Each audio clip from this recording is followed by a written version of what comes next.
یہ عدالت میں جاتے ہیں, اگر ان کو ریلیف مل جاتا ہے تو ٹھیک ہے, یہ بھی قانونی فیصلہ ہوگا. ٹھیک ہے, تو یہ دو الگ چیزیں ہیں. لیکن جسٹس ریٹائرڈ شائق عثمانی صاحب جوائن کیا ہے, پاکستان کی لیگل فریٹرنٹی کا بڑا نام ہے. جسٹس صاحب بہت شکریہ آپ کے وقت کا.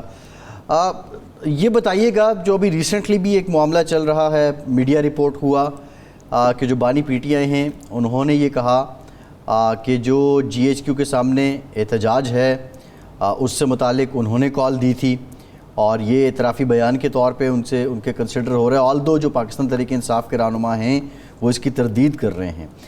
لیکن قانونی آئینی پوزیشن کیا ہے کہ اگر وہ یہ اعتراف کر لیتے ہیں تو اس کے بعد انہوں نے خود ہی کیا ملٹری ٹرائل کے لیے اپنی راہ ہموار کر دی ہے؟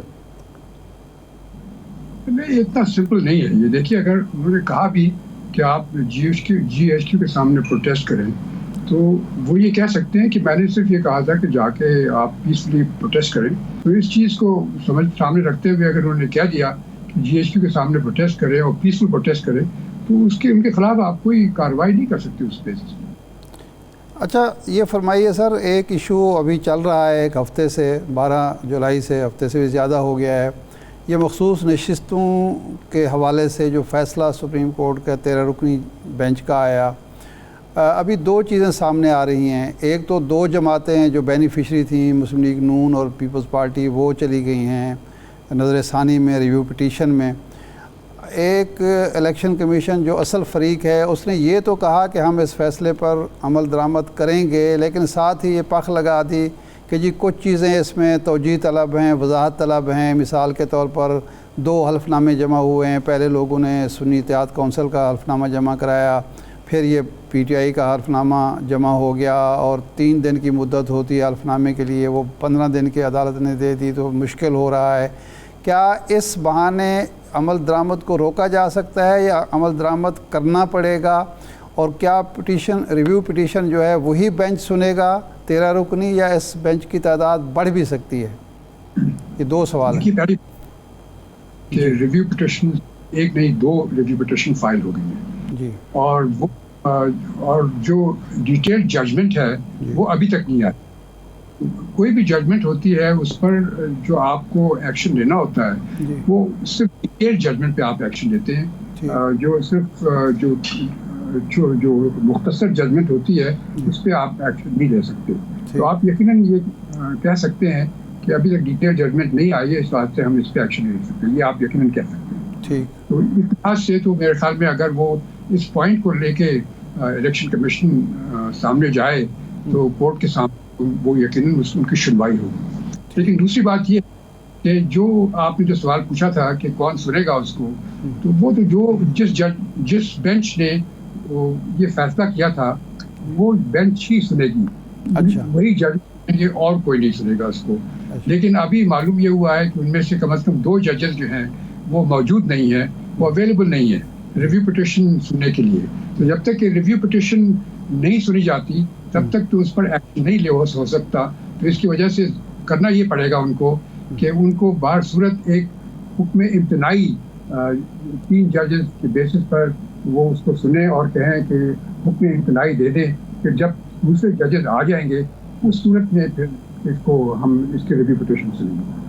اچھا, یعنی 3 ججز کا بینچ جو ہے وہ حکم امتناعی دے سکتا ہے کہ اس وقت تک عمل درآمد نہ کیا جائے جب تک کہ ریویو پٹیشن کا فیصلہ نہیں ہوتا. یہی آپ فرمانا چاہ رہے ہیں؟ اچھا جی, صحیح ہے. اچھا, یہ بتائیے گا کہ ابھی آج ایک اور ڈیولپمنٹ بھی ہوئی ہے.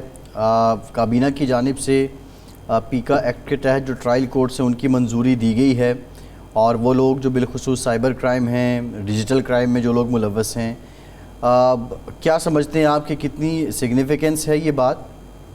اور دوسرا یہ بھی بتا دیجئے کہ کیا واقعی اس سے جو سوشل میڈیا پہ پروپیگنڈا ہے اور جو منفی رجحان ہیں اس میں کمی آئے گی؟ دیکھیے, اب میں زیادہ انٹرسٹڈ نہیں ہوں اس سوشل میڈیا میں, لیکن پھر بھی میں دیکھ رہا ہوں کہ جو تھوڑا بہت میں دیکھتا ہوں سوشل میڈیا کو, تو جو چیزیں آج کل سوشل میڈیا پہ کہی جاتی ہیں پہلے نہیں کہی جاتی تھی. اور بڑے افسوس کی بات ہے کہ جو لینگویج استعمال ہوتی ہے وہ اتنی خراب لینگویج ہوتی ہے, اور کئی دفعہ تو بالکل فحش زبان بھی استعمال ہوتی ہے اس کی. بڑے افسوس کی بات ہے اور اس پہ کنٹرول کرنا لازمی ہے, کچھ نہ کچھ کرنا پڑے گا. دوسری دنیا میں تو کنٹرول کرتے ہیں لوگ ان چیزوں کو, فوش پاتے ہیں یا ایسی چیزیں جو کہ بلا وجہ افراتفری پھیلائیں دنیا میں. تو اس وجہ سے یہ ضروری ہے کہ یہ کچھ ایکشن لینا چاہیے اس کے اوپر, ورنہ ہماری سوسائٹی کو بہت ہی نقصان پہنچے گا. اس وجہ سے آپ اس کو دیکھیں کہ میرے خیال میں جو پیکا کا جو آپ بات کر رہے ہیں اس پہ کچھ نہ کچھ ایکشن تو لینا پڑے گا. صحیح. اچھا سر, ایک ایشو اس وقت چل رہا ہے پی ٹی آئی پر پابندی کا, اور اس کے جو بانی ہیں اور سابق صدر جناب علوی صاحب ہیں, سابق ڈپٹی اسپیکر, ان پر آرٹیکل 6 لگانے کا.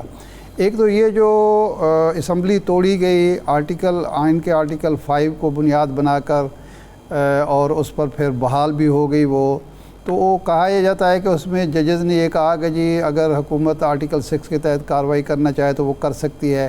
کیا اس فیصلے کی بنیاد پر آرٹیکل 6 صدر پر, سابق صدر پر, سابق وزیر اعظم پر, سابق ڈپٹی اسپیکر پر لگ سکتا ہے؟ ایک دوسرا یہ ہے کہ کسی سیاسی پارٹی پر پابندی لگانا کتنا آسان ہے, اور سپریم کورٹ سے توثیق کتنی آسانی سے مل جائے گی؟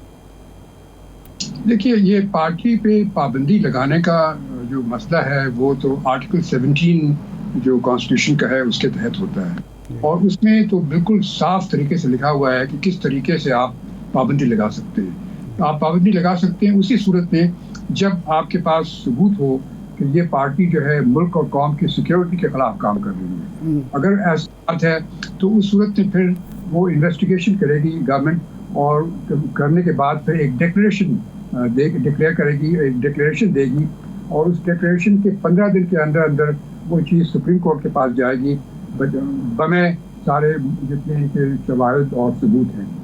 جب ان کے پاس سپریم کورٹ کے پاس جائے گی پھر سپریم کورٹ فیصلہ کرے گی کہ اس پارٹی کو بین کرنا چاہیے کہ نہیں. ابھی تک جو چیزیں منظر عام پہ آئی ہیں وہ اس میں تو ایسی کوئی بات نظر نہیں آ رہی. صرف انہوں نے یہ کہا کہ یہ پارٹی ہے اس نے اس قسم کی کوئی اسٹیٹمنٹ دی ہے, اور یہ 9 مئی کا انسیڈنٹ دیا جاتا ہے اور اس چیزیں دی جاتی ہیں, لیکن کوئی ایسی بات نہیں دکھائی گئی کہ وہ ملک قوم کی سیکیورٹی کے خلاف کام کر رہی ہے یہ پارٹی جان بوجھ کر کے. ایسی بات تو نظر نہیں آئی سامنے. اگر ان کے پاس کوئی شواہد ہیں, کوئی ایسے ثبوت ہیں جو کہ ابھی تک منظر عام پہ نہیں آئے تو وہ ہمیں معلوم نہیں, لیکن اگر ہیں تو صورت میں کچھ ہو سکتا ہے. لیکن جو ابھی تک جو شواہد سامنے آئے ہیں اس سے تو میرے خیال میں ان کا کیس نہیں بنتا ان کو پارٹی کو بین کرنے کا. آرٹیکل 6 والا معاملہ جسٹس صاحب, آرٹیکل 6 جو اس کی تو میرے خیال میں کوئی جواز ہی نہیں پیدا ہوتا, چونکہ یہ جب جو نو کانفیڈنس موشن جب آئی تھی تو اس میں آپ کو یاد ہے کہ یہ معاملہ سپریم کورٹ میں گیا تھا, اور سپریم کورٹ کے پھر آرڈرز پر پھر یہ نو کانفیڈنس موشن کی ووٹنگ ہوئی تھی. تو یہ معاملہ تو طے ہو گیا, سپریم کورٹ نے فیصلہ کر دیا اس کے اوپر. جب فیصلہ ایک دفعہ کر دیا تو اس کے بعد آپ بائی ود ہائنڈ سائڈ آپ کہتے ہیں کہ آپ نے اس دن یہ کیا تھا اس وجہ سے اب آپ کے پاس آرٹیکل 6 لگنا چاہیے. یہ تو میرے خیال میں پاسبل نہیں ہے. یہ کلوز اینڈ پاس ٹرانزیکشن ہے, اور ایسی صورت میں عام طور سے کورٹس کبھی انٹرفیئر نہیں کرتے.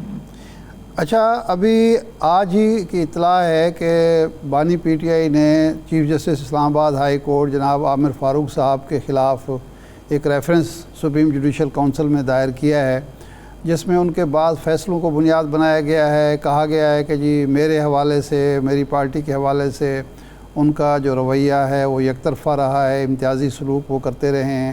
تو کسی جج کے فیصلوں کی بنیاد پر کسی کے خلاف کوئی ریفرنس دائر ہو سکتا ہے اور اس جج کو معزول کیا جا سکتا ہے؟ یہ ریفرنس جب جائے گا تو یہ میرے خیال میں 15 منٹ میں اس کا فیصلہ ہو جائے گا اور ریجیکٹ ہو جائے گا ریفرنس. کیونکہ تو کام ہے فیصلے دینا, اور اگر آپ اس کو بنا کر کے بیسس بنا کر کے آپ اس کے خلاف ریفرنس فائل کرتے ہیں تو پھر تو جوڈیشل سسٹم آپ کو کولیپس ہو جائے گا. ٹھیک ہے, یعنی اس طرح کی چیز نہیں ہو سکتی. آپ کو ثابت کرنا پڑے گا کہ کوئی فیصلہ یا ان کا کوئی رویہ جو ہے, طرز عمل ہے, آپ کے خلاف رہا ہے, متعصبانہ رہا ہے, کسی مفاد پر, ذاتی مفاد پر مبنی رہا ہے. نہیں, یہ پرسنل بیسس پر تو کبھی بھی آپ ریفرنس نہیں بھیج سکتے. یہ صرف اس صورت میں بھیج سکتے ہیں اگر آپ یہ کہیں کہ اس میں کسی جج کا مس کانڈکٹ ہے. مس کانڈکٹ کو آنا پڑے گا. مس کانڈکٹ کیا ہے؟ مس کانڈکٹ یہ نہیں کہ اس نے میرے خلاف فیصلہ کیا. یہ تو جج کا کام ہے وہ کسی کے حق میں فیصلہ کرتا ہے, کسی کے خلاف فیصلہ کرتا ہے, اس بیسس پر آپ ریفرنس نہیں فائل کر سکتے. صحیح ہے. اچھا یہ بھی بتائیے گا, جو جسٹس صاحب اس وقت جو حالات ہیں, ریفرنس جو ہیں اور بھی ججز کے خلاف گئے ہوئے ہیں, اب چیف جسٹس اسلام آباد ہائی کورٹ کے خلاف بھی آ گیا ہے, بنیادی طور پر موٹیوز کیا ہیں, اس سے حاصل کیا کرنا چاہ رہے ہیں جو بھی شکایت کنندگان ہیں؟ میرے خیال میں وہ جو پارٹی ہارتی ہے وہ کبھی خوش تو ہوتی نہیں. یہ تو جوڈیشل میں آپ کو معلوم ہے کہ جب آپ جج کے سامنے جاتے ہیں تو جج کسی کے حق میں فیصلہ کرتا ہے, کسی کے خلاف فیصلہ کرتا ہے. جس کے حق میں کرتا ہے وہ تو بڑا خوش ہوتا ہے, جس کے خلاف کرتا ہے وہ بہت ناراض ہوتا ہے اور جج کے خلاف باتیں کرتا ہے. یہ ایک نارمل چیز ہے. تو یہ کوئی ایسی بات نہیں ہے جس پہ کہ کوئی آپ کو نوٹس لینے کی ضرورت ہے. اور یہ اگر اس طرح سے وہ ججز کے خلاف نوٹس یہ ریفرنسز فائل ہونے جائیں تو پھر میرے خیال میں ہمیں اپنا جوڈیشل سسٹم بند کر دینا چاہیے اور کورٹس کو تالے لگا دینا چاہیے. صحیح ہے. ایک اور معاملہ بھی ہے, پی ٹی اے کے انٹرا پارٹی الیکشن سے متعلق الیکشن کمیشن میں یہ زیر سماعت ہے. مزید جو ہے مہلت مانگی گئی بیرسٹر گوہر کی طرف سے, آج دستاویزات جمع کروانے کے لیے ان کو مہلت دے بھی دی گئی ہے. زیادہ سے زیادہ اگر یہ انٹرا پارٹی الیکشن پھر سے قابل قبول نہیں ہے الیکشن کمیشن کے لیے, تو زیادہ سے زیادہ کیا سزا جزا ہو سکتی ہے اس کیس میں؟ دیکھیے, اگر کسی پارٹی میں انٹرنل الیکشن نہیں ہوتے تو اس صورت میں ان کا الیکشن سمبل وڈرا ہو سکتا ہے, اور وہ تو ان کے آلریڈی ان کا ہو چکا ہے وڈرا. تو اب اس کے علاوہ اور کیا کر سکتے ہیں وہ, اور اس کے علاوہ تو کچھ کر نہیں سکتے, وہ تو آلریڈی ہو چکا ہے ان کا وڈرا. کیا آپ یہ سمجھتے ہیں کہ الیکشن کمیشن کو اس حد تک جانا چاہیے کسی سیاسی پارٹی کے حوالے سے کہ جی وہ لٹیگریز میں پڑ جائے اور ٹیکنیکل بنیادوں پر وہ کر لے, یا اس کو چاہیے کہ بھی وہ بنیادی چیز دیکھے کہ الیکشن ہوئے ہیں یا نہیں ہوئے؟ دیکھیے, یہ ایک بڑی امپورٹنٹ چیز ہے. اگر آپ ملک میں ڈیموکریسی لانا چاہتے ہیں, جمہوریت لانا چاہتے ہیں, تو سب سے پہلے آپ کو اپنی پارٹی میں جمہوریت نافذ کرنی چاہیے. یہ ایک بہت ضروری چیز ہے, اور اسی پرنسپل کے بیسس پر یہ انٹرنل الیکشن جو ہیں اس کو امپورٹنس دی گئی ہے اور اس کے متعلق پروویژنس کی گئی ہیں. اور اس کا جو اگر نہیں کوئی کرتا تو اس صورت میں اس کا الیکشن سمبل ودرا ہو جاتا ہے, یعنی کچھ نہ کچھ ریئیکشن ہوتا ہے. اور یہ بہت ہی امپورٹنٹ چیز ہے. اور اگر وہ اس دفعہ بھی, اگر تیسری دفعہ بھی وہ ریجیکٹ ہو جاتا ہے تو میرے خیال میں پی ٹی آئی کو کافی پرابلمز ہوں گے اور ان کے خلاف کافی کارروائی شروع ہو سکتی ہے. اچھا عثمان صاحب, یہ پی ٹی آئی کی طرف سے کہا جاتا ہے کہ ہمیں ٹارگٹ کیا جا رہا ہے کیونکہ جس طرح کے الیکشن ہمارے ہوئے بلا مقابلہ اسی طرح کے مسلم لیگ کے ہوئے, اسی طرح کے پیپلز پارٹی کے ہوتے ہیں. اے این پی نے کافی عرصہ الیکشن نہیں کرایا, ان کو صرف 20,000 پہ جرمانہ کر کے الیکشن میں حصہ لینے کا موقع دے دیا گیا اور نشان بھی دے دیا گیا. تو کیا اس بنیاد پر اور اس طرح کے کچھ فیصلوں کی بنیاد پر چیف الیکشن کمشنر اور الیکشن کمیشن کے خلاف بھی کوئی ریفرنس دائر ہو سکتا ہے؟ نہیں, ریفرنس دائر نہیں ہو سکتا. چیف الیکشن کا کام ہے کہ وہ دیکھے کہ پارٹی میں الیکشن ہوں. وہ یقیناً اس کو چیلنج کر سکتے ہیں. اگر الیکشن کمشنر کوئی ایسا فیصلہ کرتا ہے جو کہ یہ سمجھتے ہیں مناسب نہیں ہے اور ناانصافی ہے اس میں, تو ان کو ہر حق حاصل ہے کہ اس کو چیلنج کر سکتے ہیں سپیریئر کورٹس کے سامنے. جی ٹھیک, بہت شکریہ جسٹس عثمانی صاحب, آپ کے وقت کا آپ ہمارے ساتھ موجود تھے. ایک بریک کے بعد واپس آئیں گے, ہمارے ساتھ رہیے.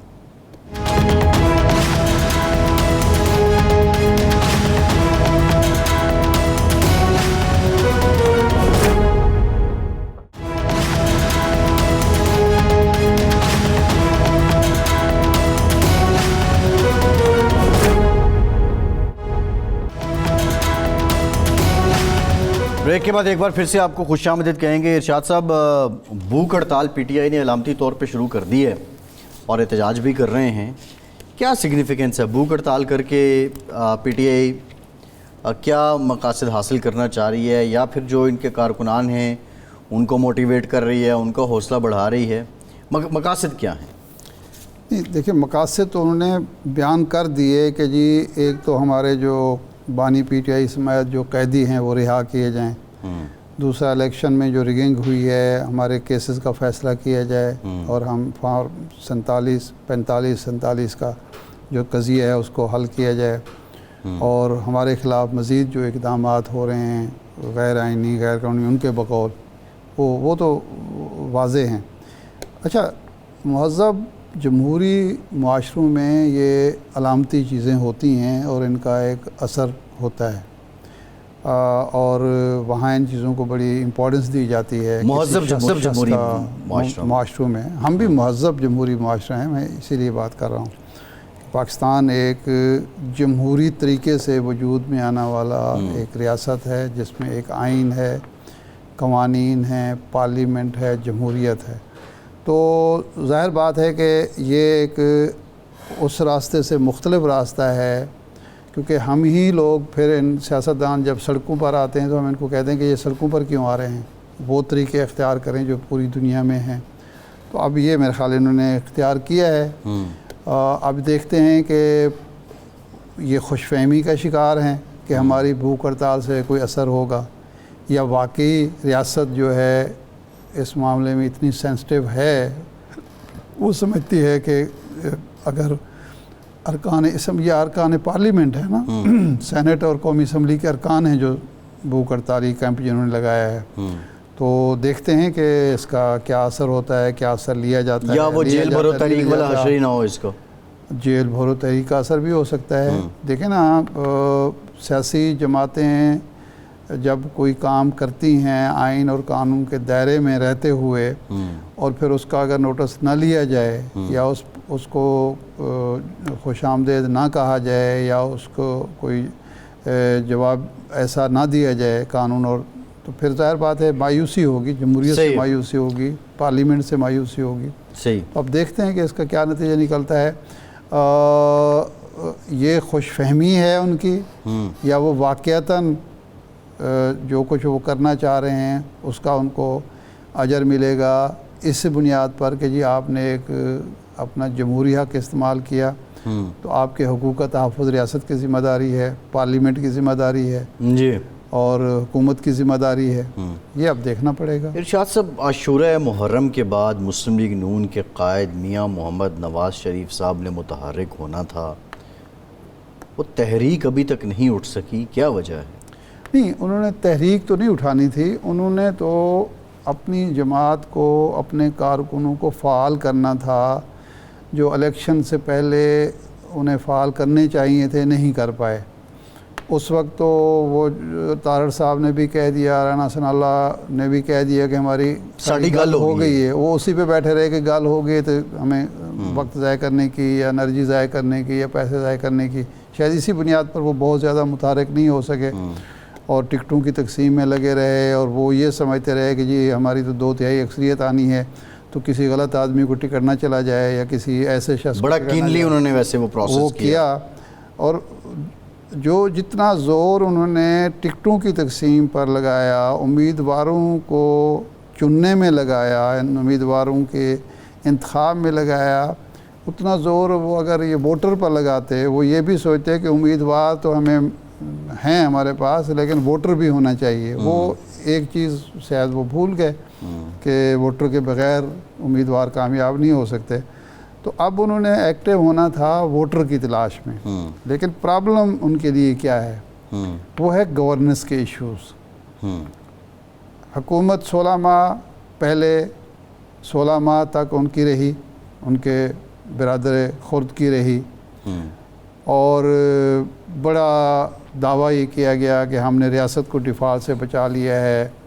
اچھا, ریاست کو ڈیفالٹ کا مطلب یہ ہوتا ہے کہ اتنی مہنگائی, اتنی بے روزگاری, اتنی معاشی بدحالی ہو جائے کہ ملک چل ہی نہ پا رہا ہو.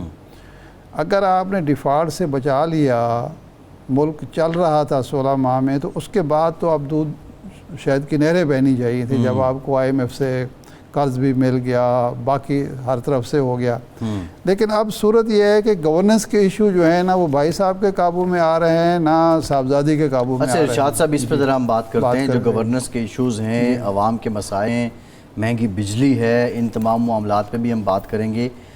سینیٹر علی ظفر صاحب نے ہمیں جوائن کیا ہے, پاکستان تحریک انصاف سے آپ کا تعلق ہے, ملک کے نامور قانون دان ہیں. بہت شکریہ علی ظفر صاحب. علی ظفر صاحب, سب سے پہلے یہ بتائیے کہ آج بانی PTI کی طرف سے شکایت ڈالی گئی ہے چیف جسٹس اسلام آباد ہائی کورٹ جسٹس عامر فاروق صاحب کے خلاف. آپ سمجھتے ہیں کہ یہ وقت مناسب تھا جب آپ نے یہ شکایت کی ہے اور جو گراؤنڈز آپ نے لیے ہیں وہ اتنے جاندار ہیں کہ واقعتاً کوئی ان کے خلاف کارروائی ہو جائے گی؟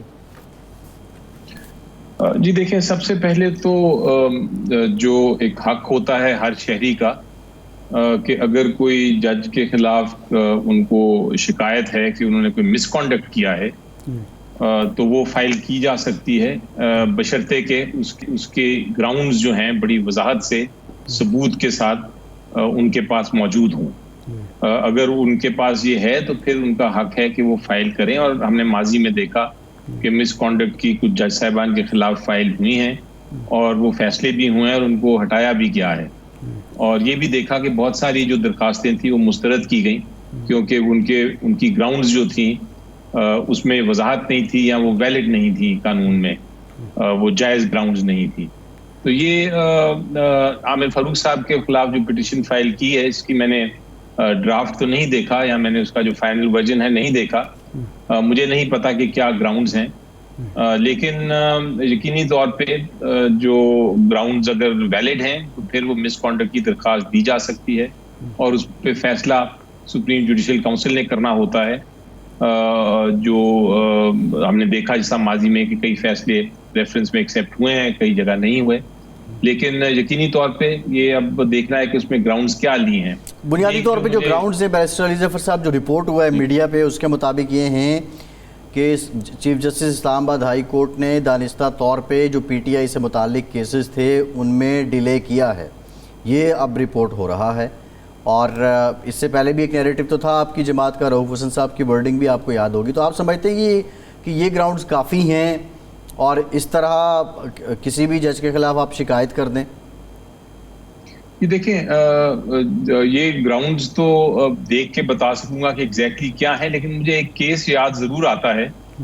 آپ کو یاد ہوگا ٹرین کیس تھا جس کے اندر شاید جو جج صاحبان تھے انہوں نے فیصلہ کر دیا، لیکن وہ پھر ان کا بینچ چینج کر دیا گیا اور اس کے بعد پھر باقاعدہ ایک ہائی کورٹ اسلام آباد کے جج صاحبان بیٹھے اور انہوں نے ایک ججمنٹ دی ہے۔ اگر آپ اس ججمنٹ میں دیکھیں تو اس میں کافی الزام سیریس لگایا گیا ہے چیف جسٹس اسلام آباد ہائی کورٹ کے خلاف۔ ہو سکتا ہے وہ گراؤنڈ بھی لی ہو انہوں نے اس پٹیشن میں، کیونکہ اس میں تو چونکہ ہائی کورٹ کے جج صاحبان نے اس میں تو بیرسٹر صاحب یہ بھی ہوا تھا کہ فیصلہ آنے سے پہلے ہی ویب سائٹ پہ پبلش ہو گیا تھا، سنائے جانے سے پہلے ہی۔ جو فیصلہ جو آیا اس کے بعد فائنل فیصلہ جب آیا تو اس میں جہاں تک مجھے یاد ہے کچھ جج صاحبان نے کافی الزامات لگائے کہ یہ کیسے ہوا کہ ایک بینچ سے کیس لے لیا گیا۔ تو وہ اس قسم کی اگر گراؤنڈز ہیں تو وہ تو باقاعدہ سیریس گراؤنڈز ہیں، اس پہ جو سپریم جوڈیشل کونسل ہے اس کو فیصلہ کرنا پڑے گا، لیکن اگر وہ گراؤنڈ نہیں ہے تو پھر دیکھنا پڑے گا کہ اور اس کے علاوہ کیا گراؤنڈز دی گئی۔ اچھا علی ظفر صاحب، ایک بات جو کہی جا رہی ہے لیگل حلقوں سے ہی ہم نے سنا کہ اس وقت اسلام آباد ہائی کورٹ کے 6 ججوں نے جب خط لکھا، ایک دباؤ تھا ان پر، اس کے بعد اسلام آباد ہائی کورٹ متحد ہے اور ایک اجلاس کے بعد یہ کہا گیا کہ یہ ہمارے ادارے کا ریئیکشن ہے کہ کسی قسم کا دباؤ برداشت نہیں کیا جائے گا۔ تو ایسے ماحول میں جب آپ چیف جسٹس پر کو پریشرائز کرنے کے لیے ان کے خلاف ریفرنس دائر کرتے ہیں تو یہ اس اتحاد کو پارا کرنے کی کوشش نہیں ہے؟ جی نہیں، میرا خیال ہے یہ آپ کو کچھ اس طرح دیکھنا پڑے گا کہ ایک پولیٹیکل پارٹی سمجھتی ہے کہ ان کے خلاف غلط فیصلے ہو رہے ہیں، وہ سمجھتی ہے کہ وہ فیصلے یا اس کی ایڈمنسٹریشن یا اس کی کوئی ایسے کارکردگی چل رہی ہے، ایسے ایکشنز ہو رہے ہیں چاہے جوڈیشل سائڈ پہ یا ایڈمنسٹریٹو سائڈ پہ، جس سے کسی قسم کا مس کانڈکٹ نظر آتا ہے، تو وہ ان کا حق ہے کہ وہ فائل کر دیں۔ اور اس میں یہ ادارے کے خلاف نہیں ہوتا، بات یہ تو ایک پرٹیکولر جج کے خلاف ہوتی ہے، اور ایک بار یہ فائل ہو جائے ریفرنس تو پھر عموماً دیکھنے میں یہ آیا ہے کہ وہ جج صاحب جو ہیں وہ یقینی طور پہ ان کے کیسز نہیں سنتے جنہوں نے ریفرنس فائل کی ہو۔ تو یہ بھی ایک اسٹریٹجی کا حصہ ہے، اور اس کے علاوہ میرا خیال ہے کہ یہ بھی بات بڑی واضح ہے کہ جیسا میں نے پہلے کہا کہ یہ حق ہوتا ہے ہر ایک، آپ کا بھی حق ہے، میرا بھی حق ہے کہ اگر ہم سمجھتے ہیں کہ کوئی